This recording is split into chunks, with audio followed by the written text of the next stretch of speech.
அனைத்து உயிரோடை தமிழ் ILC தமிழ் உயிரோடை தமிழில் அன்பர்களே, உலக நார்வல் நிகழ்ச்சி இணைந்திருக்கிறீர்கள். உலக நார்வல் நிகழ்ச்சியில் பிரித்தானியாவிலிருந்து போரியல் ஆய்வாளர் அரசு அவர்கள் இணைகின்றனர். வணக்கம் அரசு அவர்களே. வணக்கம். அனைத்து உயிரோடு தமிழ் உறவுகளுக்கு அன்பு கலந்த வணக்கம். இன்னும் ஒரு உலக நகர்வல் நிகழ்ச்சியில் இணைந்திருக்கிறோம். அன்பர்கள் சார்பாக உங்களுக்கு வணக்கத்தை தெரிவித்துக் கொண்டு தொடர்ச்சியாக நாங்கள் ஈரான், இஸ்ரேல், அமெரிக்காவுக்கு இடையிலான போர் தொடர்பான நிலைமைகளை பார்க்கலாம்.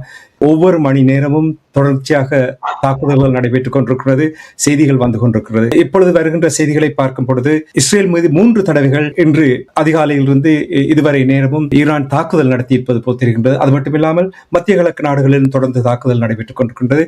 அரசுகளை கூறுங்கள், இப்பொழுது உள்ள நிலையை கூறுங்கள், என்ன நடக்கின்றது? இன்று காலையிலும் இருந்தும் தாக்குதல் இடம்பெற்றுக் கொண்டிருந்தது. நாங்கள் நேற்று கூறியிருந்தோம், ஈரான் என்ன செய்கிறது என்று சொன்னால் 6 மணி நேர இடைவெளியில் இஸ்ரேலை தொடர்ச்சியாக தாக்கிக் கொண்டிருக்கிறது. எனவே அங்குள்ள மக்கள் தொடர்ச்சியாக பதுங்குகுழிகளில் தங்கி இருக்க வேண்டிய ஒரு நிலையை ஏற்படுத்தி இருக்கிறது ஈரான்.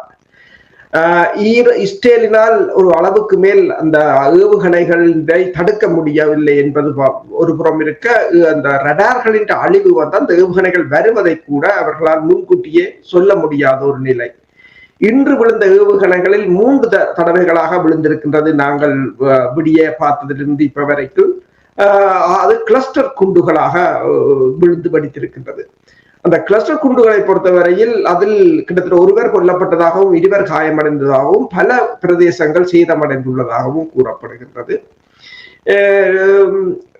இந்த ஈரான் கிளஸ்டர் குண்டு ஏவுகணை வந்து அது தடுக்க முடியாத ஒரு நிலையாக இருப்பதாகத்தான் கூறுகிறார்கள் இஸ்ரேலின் இன்டர்செப்டர்கள் மூலம் கூட.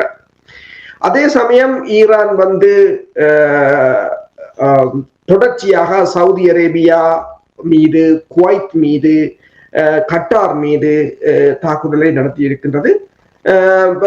பஹ்ரைனில் நாங்கள் முதலில் பேசியிருந்தோம், பஹ்ரைன் எண்ணெய் குதத்தை தாக்கி அழைத்திருந்தது. இந்த BAPCO என்ற எண்ணெய் குதம் வந்து அது பஹ்ரைன் தேசிய ஒயில் நிறுவனம், அந்த அரசுக்கு 100% அரசுக்கு சொந்தமானது. 1929ஆம் ஆண்டு அமைக்கப்பட்ட அதுதான் பஹ்ரைன் பொருளாதாரத்தின் உயிர் நாடி என்றது அந்த எண்ணெய் சுத்திகரிப்பு நிலையம்தான். அது கிட்டத்தட்ட ஒரு நாளைக்கு 2,67,000 பரல்களை உற்பத்தி செய்யக்கூடியது. இப்போது $5 பில்லியன் அதுக்கு முதலீடு செய்து அதனை 3,80,000 பரல்கள் பெர் டே ஆக அவர்களை மாற்றி இருந்தார்கள். ஆனால் அந்த எண்ணெய் குதம் தொடர்ந்து எரிஞ்சு கொண்டிருக்கிறது. ஆனால் ஒரு பகுதியைத்தான் தாக்கி இருக்கிறார்கள்.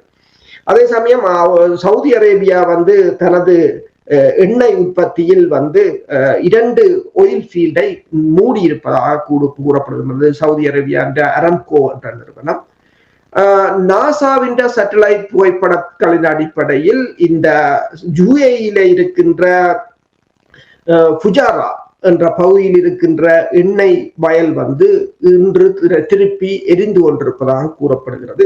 UAE தெரிவித்திருந்தது 12 ஏவுகணைகளும் 17 ட்ரோன்களும் தங்களை நோக்கி ஏவப்பட்டதாகவும் கூறியிருக்கின்றது.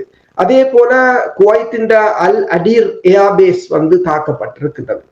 மறுபலமாக இஸ்ரேலும் அமெரிக்காவும் ஈரான் மீது தாக்குதல் நடத்தி இருக்கின்றது. 3 அல்லது 4 இடங்களில் தாக்குதல் மேற்கொள்ளப்பட்டிருக்கின்றது. அது மட்டுமல்லாது பாரசீக வளைகுடாவில் இருக்கின்ற ஈரானின் பண்டார் அபாஸ் என்ற துறைமுகம் தாக்கப்பட்டிருக்கின்றது. அந்த துறைமுகத்தில் இருந்த கப்பல் 3 தாக்கப்பட்டதாகவும் அதில் 2 எண்ணெய் கப்பல்கள் என்றும் 1 கடற்படை கப்பல் என்றும் கூறப்பட்டிருந்தது. ஆனால் பிறகு வந்த தகவல்களின் அடிப்படையில் அது மீனவர்கள் என்ற கப்பல்கள் என்றும் கூறப்படுகின்றது. ஆனால் இந்த கப்பல்கள் என்று தெரியவில்லை. அதே சமயம் America Boeing E6B Boeing E6B mercury என்ற விமானத்தை, அந்த விமானம் வந்து டூம்ஸ்டே பிளேன் என்று சொல்றது, ஏர்போர்ன் கமாண்ட் போஸ்ட். அது வந்து இந்த நியூக்ளியர் யூனிட், உலகத்தில் இருக்கிற எல்லா அணுசக்தி மையங்களுடனும் கம்யூனிகேட் பண்ணக்கூடியது. நியூக்ளியர் சப்மரீனாக இருக்கலாம், இதுகளோடு கம்யூனிகேட் பண்ணக்கூடியது. அவற்றை அமெரிக்கா அந்த விமானத்தை மத்திய கிழக்குக்கு அனுப்பி இருக்கிறது.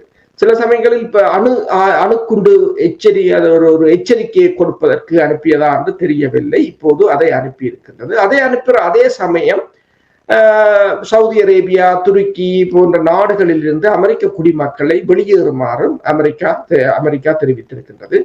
அதே சமயம் குவைத் கூறியிருக்கின்றது பல ஏவுகணைகள் ஈரானில் இருந்து தங்கள் மீது ஏவப்பட்டாலும் சில ஏவுகணைகள் ஈராக்கில் இருந்தும் தங்கள் மீது ஏவப்படுவதாக கூறுகின்றது.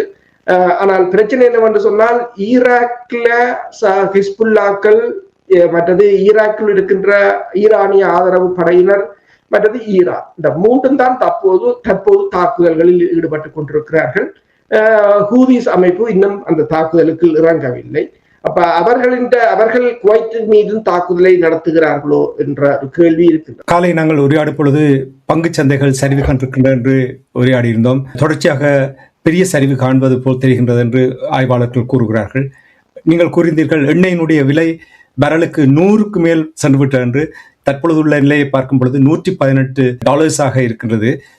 இந்த விலை உயர்ந்திருக்கின்ற நேரத்தில், பங்கு சந்தைகள் சரிவு கண்டு கொண்டிருக்கின்ற நேரத்தில், துருக்கி மற்றும் அரபு நாடுகள் மீது ஈரான் ஏவுகணைகள் தொடர்ந்து தாக்குதல் நடத்தி இருக்கின்றது. துருக்கியின் மீது தாக்குதலை தடுத்து நிறுத்தியிருப்பது போல் தெரிகின்றது. எரிபொருள் விலை எண்ணெய் விலை மிக வேகமாக முதலில் இந்த திங்கட்கிழமை $100 போகும் என்றுதான் கூறினார்கள். 105 110 இப்ப $116 போய்விட்டது. ஈரான் படை தளபதியின் கருத்தின் அடிப்படையில் இன்னும் 2 நாட்களில் $150 எட்டும் என்று கூறியிருக்கிறார்கள். அதே சமயம் துருக்கியை நோக்கி இது 3வது ஏவுகணை ஏவப்பட்டிருக்கின்றது. துருக்கி இந்த நேட்டோவின் தலைமையகம் கூறியிருக்கின்றது தாங்கள் அந்த ஏவுகணையை சுட்டு வீழ்த்தி இருப்பதாக. அதே சமயம் துருக்கி தனது 6 F-16 விமானங்களை சைப்ரஸுக்கு நகர்த்தி இருக்கின்றது. சைப்ரஸில் துருக்கியின் தளம் இருக்கின்றது. அப்ப அங்கு அவற்றை பாதுகாப்பதற்கு. அதே சமயம் சைப்ரஸுக்கு இப்போது பிரான்சின் அதிபர் மேக்ரோனும் போயிருக்கின்றார் சைப்ரஸுக்கு. பிரித்தானியா சொல்கிறது ஸ்டாமர் போயிருக்க வேண்டும், ஸ்டாமர் போகவில்லை என்ற குற்றச்சாட்டுகளையும் முன்வைத்துக் கொண்டிருக்கிறார்கள். பிரித்தானியா கூறுகிறது தாங்கள் இப்போது போரில் இறங்கி இருப்பதாகவும் ஈராக்கில் தமது விமானங்கள் ஆள் இல்லாத தாக்குதல் விமானங்களை சுட்டிருப்பதாகவும் கூறுகிறார்கள். ஆனால் கடந்த திங்கட்கிழமையுடன் ஒப்பிடும் போது இந்த திங்கட்கிழமை ஈரான் அதே அளவுக்கு தான் அடித்துக் கொண்டிருக்கிறது. இவர்களின் போர் தாக்குதல் வேகம் மிகவும் சரிவடைந்த நிலையில் தான் இருக்கின்றது. தாக்குதல்களை மேற்கொள்கிறார்கள். ஆனால் அவர்கள் அந்த தங்கட தாக்குதலில் மேனியவர்களை ஈடுபடுத்துவதற்கு தான் முயலுகிறார்கள். உதாரணமாக துருக்கி மீதான ஏவுகணை தாக்குதல், சவுதி மீதான தாக்குதல்களில் அவர்களை இதற்கு இழுத்து விடுவது, அல்லது கேர்டிஸ் படையினரை இழுத்து விடுவது, அல்லது அங்குள்ள மக்களை அரசுக்கு எதிராக திருப்புவது. ஆனால் எல்லா திட்டங்களும் ஃபெயிலியர் ஆகி போய்விட்டதாகத்தான் தெரிகிறது. இது தற்போதைய அரசை அது மேலும் மேலும் பலப்படுத்தி கொண்டு வருவதாகத்தான் தெரிகிறதே தவிர இவர்கள் இந்த தாக்குதல் திட்டம் மிகவும் தோல்வி அடைந்ததால் இவர்கள்ட்ட இப்ப தொடர்ந்து இப்படி ஒரு லோவ இன்டென்சிட்டியா குண்டுகளை வீசுவதை தவிர வேற ஒரு திட்டமும் இருக்கவில்லை. ஆனால் இப்ப ஹார்முஸ் ஜலசந்தியில் இப்போதும், அதாவது இன்றும் குவைத்தின் ஒரு கப்பல் தாக்கப்பட்டிருக்கின்றது, பற்றி எறிவதாக கூறுகிறார்கள். அப்ப இன்றும் அந்த ஜலசந்தியினூடாக எந்த கப்பல்களும் செல்லவில்லை. இப்ப 1987 ஈரான் அதை மூடிய பிற்பாடு இப்போது அவ்வாறான ஒரு நிலையாக இருக்கின்றது. ஆனால் இது இன்னும் 2 நாள் 3 நாள் செல்லுமாக இருந்தால் மேலும் மேலும் மோசமான விளைவுகளாக இருக்கும். அது மட்டுமல்லாது விமான போக்குவரத்துகளும் மத்திய கிழக்கை தொடர்ந்து தாக்கிக் கொண்டிருப்பதால் மத்திய கிழக்கு முற்றாக ஒரு ஸ்தம்பிதம் அடைந்த நிலைக்கு மாறியிருக்கு. டொனால்ட் ட்ரம்ப் அவர்கள் ஏற்கனவே வெற்றி கொண்டாட தொடங்கிவிட்டார் போல் இருக்கின்ற கூட செய்திகள் கூறுகிறது. பொறுத்திருந்து பார்ப்போம் எப்படி அவர் அந்த வெற்றி கொண்டாடுகிறார் என்று. இன்னைக்கு காலை நான் உங்களோடு உரையாடும் பொழுது நீங்கள் கூறினீர்கள் G7 நாடுகள் அவசரமாக கூட்டத்தை நடத்தினார்கள் என்று நீங்கள் கூறியிருந்தீர்கள். அந்த கூட்டத்தில் என்ன முடிவெடுக்கப்பட்டது என்று அறியக்கூடியதாக இருந்ததா? கூட்டத்தில் அவர்கள் என்றால் இப்போ உங்களுக்கு தெரியும், இந்த எரிபொருள் விலை மிக மிக வேகமாக அதிகரித்து வருகிறது. இவர்களால் சமாளிக்க முடியாத ஒரு நிலை. அப்ப உடனடியாக அதை நிவர்த்தி செய்ய முடியாத ஒரு நிலை. இவர்கள் இந்த ஹர்முஸ் ஜலசந்தி மூடப்படும், அதை தங்களால் திறக்க முடியாது போகும் என்றெல்லாம் கணக்கு போடவில்லை. வாஷிங்டன் போஸ்ட் தெரிவித்திருந்தது, எந்த பெரிய தாக்குதலை நீங்கள் நடத்தினாலும் ஆட்சி மாற்றத்தை ஏற்படுத்த முடியாது என்று கூறியிருந்தது. ஆனால் அதாவது வேற படத்துறை ஆய்வாளர்களின் கருத்துப்படி இந்த காலத்துல இவர்கள் முன்னைய காலங்களில் புலனாய்வுத்துறை படைத்துறையின் அறிவுரையை கேட்டுத்தான் படை நடவடிக்கையை மேற்கொள்வார்கள். ஆனால் இந்த தடவை அவ்வாறு இல்லை. இவர்கள் புலனாய்வுத்துறை படைத்துறை அத்தனையும் உதாசீனம் தள்ளி தனிப்பட்ட அரசியல்வாதிகள் மேற்கொண்ட முயற்சி தான் இது. அப்ப இந்த ஹார்முஸ் ஜலசந்தி இவ்வளவு தூரத்துக்கு ஒட்டுமொத்தமாக மூடப்படும். ஆனால் அதிலும் ஒரு வேடிக்கை என்னவென்றால், ஈரான் கூறுகிறது நான் ஒபிஷியலா மூடவில்லை, தானாக அது முடங்கி போய்விட்டது, பயத்தில், தாங்கள் அடிப்போம் என்ற பயத்தில் என்று கூறுகிறார் என்று சொன்னால் எவ்வளவு ஒரு பிரச்சனையாக இருக்கிறது. இப்ப இவர்கள விமானம் தாங்கி கப்பல்களோ இந்த விமானங்களோ இதனாலும் அதை திறக்க முடியவில்லை. பாதுகாப்பு வழங்குவீர் என்று சொன்னாலும் அது இயலாத காரியமாகத்தான் இருக்கின்றது. இந்த நிலையில் தான் G7 நாடுகள் கூடியிருக்கிறார்கள். அவர்கள் கூடி இப்போது மக்ரோன் என்று சொல்லியிருக்கிறார் 20 தொடக்கம் 30% கையிருப்பை இப்போதைக்கு மக்களின் பாவனைக்கு விடுங்கள் என்று. இது 2022ஆம் ஆண்டும் இவ்வாறுதான் நடந்தது. ரஷ்யாவுடனான போர் ஆரம்பித்த போது எரிபொருள் விலைகள் கடுமையாக அதிகரித்தன. அப்போதும் கையிருப்பை வெளியிட்டார்கள். அதற்கு பிறகு ரஷ்யாண்ட எண்ணெய்தான் இந்தியாவுக்குள்ளால சீனாவுக்குள்ளால வந்ததை வாங்கி அதை நிரப்பிக்கொண்டார்கள். இப்ப அது இன்னொரு தகவல்கள் அடிப்படையில் 300 மில்லியன் பேரல் ஆயிலை இப்போது வெளிவிட இரு கையிருப்பில் இருக்கின்ற 300 மில்லியன் பேரல் ஆயில்களை வெளிவிடுவதற்கு கிட்டத்தட்ட அது 2 கிழமை இந்த ஹார்முஸ் ஜலசந்தியினூடாக வருகின்ற எண்ணெய்கள் என்ற அளவாக இருக்கும். அதை மக்களின் பாவனைக்கு விடுவதென்று சொல்லி இருக்கிறார்கள். அதே சமயம் மறுபக்கமாக பார்த்தால் பிரிக்ஸ் என்ற அமைப்பில் ஒரு மிகப்பெரிய பிளவு வந்திருப்பதாக கூறப்படுகிறது. இப்போது பிரிக்ஸ் அமைப்பின் தலைமை பொறுப்பை இந்தியா ஏற்றிருக்கின்றது. ஆனால் இந்த தாக்குதல் தொடர்பாக அந்த அமைப்பின் தலைமை பொறுப்பில் இருக்கிற இந்தியா எந்தவித அறிக்கையையும் விடவில்லை. ஈரான், அமெரிக்கா, இஸ்ரேல் இந்த மோதல் தொடர்பாக என்ற அந்த செய்திகளையும் இப்போது வெளிவந்து கொண்டிருக்கின்றன. பிளவு வந்திருந்தால் இந்தியாவை வெளியில் விட்டுவிட்டு இயங்கக்கூடிய ஒரு நிலைமை ஏற்படுத்துமா? வர்த்தகத்தை பொறுத்தவரையில் இந்தியாவின் வர்த்தக நலன்கள் கருதி இந்தியாவை அவர்கள் தங்களுடன் இணைத்து வைத்திருக்கிறார்கள். அமெரிக்காவும் அவ்வாறான ஒரு நிலையில் தான் இந்தியாவை தங்களுடன் இணைத்து வைத்திருக்கிறார்களே தவிர, அந்த மக்களுடனான வர்த்தகத்துக்காக அதை இணைத்து வைத்திருக்கிறார்களே தவிர இந்தியாவின் பலமோ அல்லது இந்தியாவின் படைத்துறையோ அதை அவர்கள் ஒருவரும் அதை கருத்தில் எடுக்கவில்லை. ஆனால் இந்தியாவின் நிலைமை உலக ரீதியில் இப்போ ஒரு வல்லரசு என்று சொன்னால், ஒரு பிராந்திய வல்லரசு என்று சொன்னால், உங்க பிராந்தியத்தில் ஒரு சூப்பர் பவராக இருக்க வேண்டும் என்று சொன்னால் உங்கள் பிராந்தியத்தில் இடம்பெற்ற அந்த தாக்குதலை கூட நீங்கள் முன்கூட்டி அறிந்திருக்க வேண்டும். அதே போல ஒரு வல்லரசாக போகிறீர்கள் என்று சொன்னால் இந்த உலக அரசியலுக்கு நீங்கள் இருக்க வேண்டும். இப்போது சீனா அமைதி முயற்சியை செய்ய போகிறது, அமெரிக்கா போகின்றது, ரஷ்யா போகின்றது. ஆனால் இந்தியாவின் பேச்சு எங்கேயும் ஈடுபடுவதாக இல்லை. இனி இன்னும் ஒரு விடயம், போர் ஆரம்பித்த பொழுது அமெரிக்கா 172க்கும் மேற்பட்ட குழந்தைகள் பாடசாலை மீது தாக்குதல் நடத்தியிருந்தார்கள். அந்த தாக்குதல் எவ்வாறு நடத்தினார்கள் என்ற செய்திகள் இப்பொழுது வந்திருக்கின்றது, என்ன என்று கூறுவீர்களா? உண்மைதான். அந்த தாக்குதல் போர் ஆரம்பித்த போது முதலாவது தாக்குதலாக அந்த பள்ளி குழந்தைகள் மீது தாக்கப்பட்டது. கிட்டத்தட்ட 6 வயது தொடக்கம் 12 வயதுக்கு இடைப்பட்ட அந்த பிரைமரி ஸ்கூலில் அந்த 175 குழந்தைகளும் 12 ஆசிரியர்களும் கொல்லப்பட்டார்கள். பெருமளவானவர்கள் காயமடைந்திருந்தார்கள். அதை முதலில் மேற்குலக ஊடகங்கள் அதை மறைத்திருந்தன. ஆனாலும் இந்த ஸ்காட்லாண்டில் இருக்கிற ஸ்காட்மேன் என்ற ஒரு தேசிய ஊடகம், தேசிய பேப்பர், நான் ஸ்காட்லாண்டில் இருக்கும் போது அந்த ஸ்காட்மேன் என்ற பேப்பரை வாங்குவது அடிக்கடி, அது அந்த முன் பக்கத்தில் முழு அந்த 100 குழந்தைகளின் புதைகுழியையும் முன்பக்கத்துக்கு ஒதுக்கி அப்படியே போட்டிருக்கிறார்கள். முன்பக்கத்தில் ஸ்காட்லாந்து உங்களுக்கு தெரியும், எப்பவும் அது ஒரு விடுதலைக்காக போராடுகிற நாடு. விடுதலைக்காக இப்போ அவர்கள் போன ஆண்டு அவர்கள் 2017ஆம் ஆண்டு அவர்கள் ரெஃபரண்டத்தை மேற்கொண்டு அதில் வெற்றி பெறவில்லை. ஆனால் மீண்டும் அதை செய்வதாக கூறியிருந்தார்கள். அப்ப நினைக்கிறேன் 2014 நினைக்கிறேன்.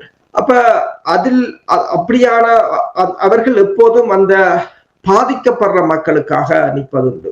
அவர்களும் அந்த முன் பக்கத்தை ஒதுக்கி இந்த குழந்தைகளுக்காக போட்டிருந்தார்கள். ஆனால் இந்த குழந்தைகளின் மரணம் தொடர்பாக ட்ரம்ப் நேற்று ஊடகவியலாளர் கேட்ட கேள்விக்கு அது நாங்கள் இல்லை, அது ஈரான் என்று சொன்னார். ஏனென்று சொன்னால் அது ஈரான் தான் அக்ரஸி இல்லாம அந்த குண்டுகளை பாவிப்பார்கள், அவர்களின் ஆயுதங்கள் நாட் அக்யூரேட் என்று சொல்லியிருந்தார்.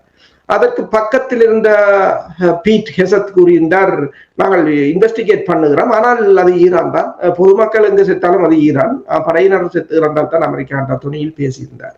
ஆனால் இன்று எல்லோரும் அந்த படங்களை தெளிவாக அந்த குண்டு விழுந்த படங்கள், முதலாவது குண்டு விழும் போது எடுக்கவில்லை, இது அதற்கு பிறகு எல்லோரிடம் இப்ப மொபைல் போன் இருக்கிறது, எடுத்த படங்களை இப்போ இந்த வீடியோவை ஸ்டில்லாக போட்டிருக்கிறார்கள். அதில் டொமஹாவ் ஏவுகணை விழுவது தெளிவாக தெரிகிறது. இப்ப டொமஹாவ் ஏவுகணை இப்ப அவர்கள் கேட்கிறார்கள், டொமஹாவ் ஏவுகணை ஈரானிடம் இருக்கிறதா என்ற கேள்வி இருக்கிறது. டொமஹாவ் ஏவுகணை உங்களிடம், அதுவும் உங்கள் கப்பலில் இருந்து ஏவப்பட்டது, கடற்படை கப்பலில் இருந்து ஏவப்பட்ட ஏவுகணை தான் அந்த குழந்தைகளை என்ற மரணத்துக்கு காரணம் என்றபடியால் இது ஒரு war crime என்றுதான் சொல்கிறார்கள். அமெரிக்கா இந்த war crime ட்ரம்ப் மேற்கொண்டது ஒரு போர்க்குற்றம் என்று கூறுகிறார்கள். அதே போல்தான் கப்பலும் சர்வதேச கடற்பரப்பில் நின்ற பொழுது தாக்கியது சர்வதேச விதியை மீறி அது ஒரு போர்க்குற்றமாகத்தான் பார்க்கப்படுகின்ற என்று கூட நீங்களும் கூறினீர்கள், இனிய ஆய்வாளர்களும் கூறுகிறார்கள். சரி, ஈரான் யார் தலைவர் என்பதை அறிவித்திருக்கின்றார். முஸ்தபா ஹமனி அவர்கள் தலைவராக. அவர் தங்களுடைய நாட்டு மக்களுக்கும் உரையாற்றி இருக்கின்றார் என்ற செய்திகள் வந்திருக்கின்றது. முஸ்தபா ஹமனி அவர்களை டொனால்ட் ட்ரம்ப் அவர்கள் தனக்கு பிடிக்கவில்லை என்று சொன்னால், ஆனால் நாங்கள் பொறுத்திருந்து பார்ப்போம் என்று கூறியிருந்தார். அப்படி என்றால் முஸ்தபா ஹமனி அவர்கள் அடிபணிவாரா, எவ்வாறு தன்னுடைய உரையை ஆற்றுவார் என்று எதிர்பார்க்கிறீர்கள்? இன்று முஸ்தபா அவர்கள் தனது நாட்டு மக்களுக்கு உரையாற்றுவார் என்று கூறப்படுகின்றது.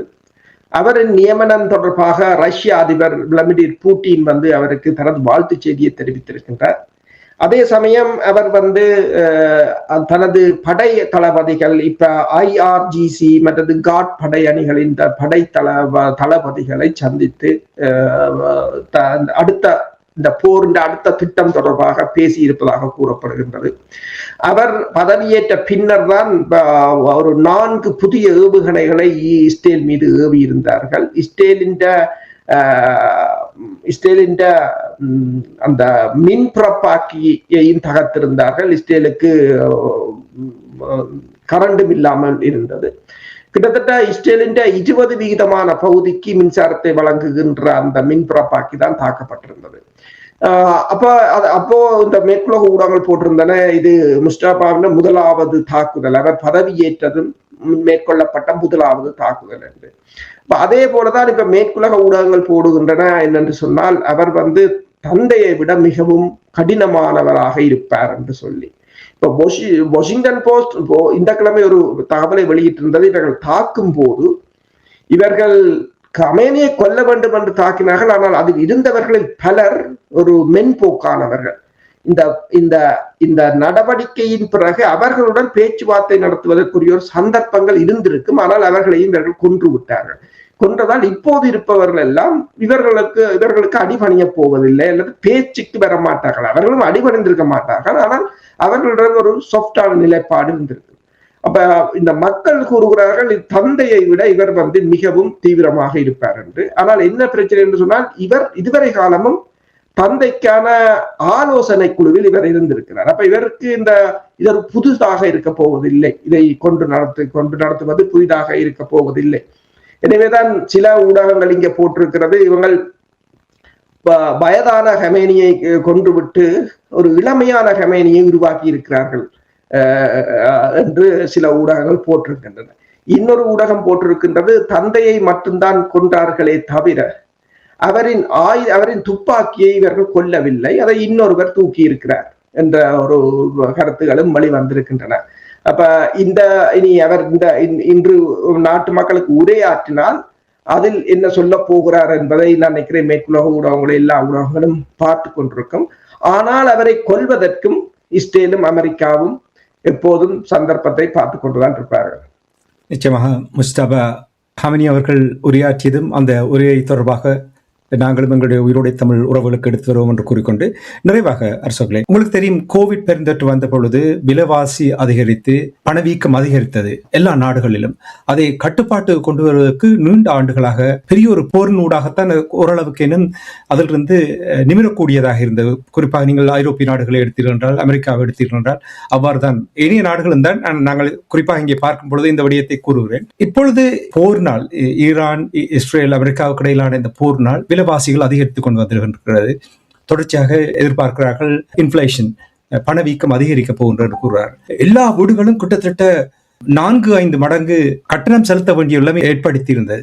அவ்வாறான ஒரு நிலைமை எரிபொருள்களுக்கு வரப்போகிறதா? எலக்ட்ரிசிட்டி, கேஸ் போன்ற எரிபொருள்களுக்கு எல்லா நாடுகளிலும் அவ்வாறான ஒரு நிலைமை ஏற்படுத்த போகின்றதா? ஏனென்றால் எண்ணெய் தானே எல்லாத்திலும் தங்கி இருக்கின்றது. அப்படி என்றால் அதனுடைய ஒரு விளைவாக இது மாறும் என்று எதிர்பார்க்கிறீர்களா? இது தொடர்பாக உறவுகளுக்கு உங்களுடைய கருத்து எவ்வாறு இருக்கின்றது என்று கூறுங்கள். உண்மைதான். என்னென்றால் எரிபொருள் எல்லா உற்பத்தி துறையையும் பாதிக்கும், விவசாயத்தை பாதிக்கும்.